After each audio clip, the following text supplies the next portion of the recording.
Dacă 3 muncitori termină o lucrare în 10 zile, câți muncitori sunt necesari pentru a termina aceeași lucrare în 15 zile? Mărimile sunt invers proporționale. Mai mulți muncitori termină lucrarea în mai puține zile. Și atunci facem produsul constant. 3 ori 10 egal x ori 15. Împărțim apoi cu 15 să rămână x-ul. 15 este format din 3 și din 5. 3 ori 5. Deci împărțim cu 3 și în stânga și în dreapta și după aceea împărțim cu 5 și în stânga și în dreapta. Deci 3-ul dispare din stânga și 10 împărțit la 5 rămâne 2 în stânga, iar în dreapta când împărțim cu 3 rămâne 5, iar 5 împărțit la 5 este 1. Deci rămâne doar x-ul. Deci x-ul va fi 2 zile.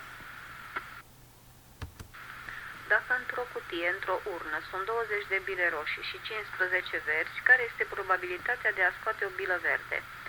Probabilitatea este formată din raportul cazurilor bune supra cazurilor totale.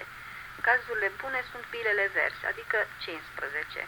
Cazurile totale sunt toate bilele, adică 20 plus 15, 35. Când simplificăm apoi cu 5, 15 împărțit la 5 este 3, iar 35 împărțit la 5 este 7.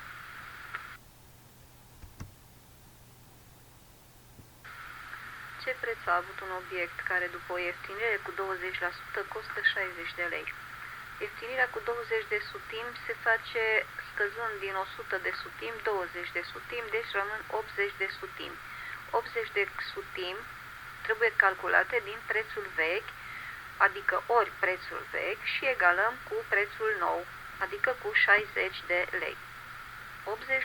80% din prețul vechi reprezintă noul preț, după ieftinire, pierzându-se cele 20 de sutimi la ieftinire.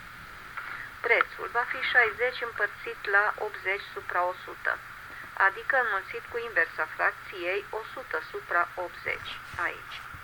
Simplificăm cu un 10, apoi simplificăm cu un 2 rămâne 5 și jos 4, mai simplificăm cu un 2 va fi 30 și încă cu un 2 va fi 15. Deci împărțim de 3 ori cu 2. 10 cu 2 rămâne 5, 60 cu 2 rămâne 30 și 30 cu 2 rămâne 15. 8-ul este 2 ori 2 ori 2. Deci putem împărți de 3 ori cu 2. Și rămâne 15 ori 5, care este 75.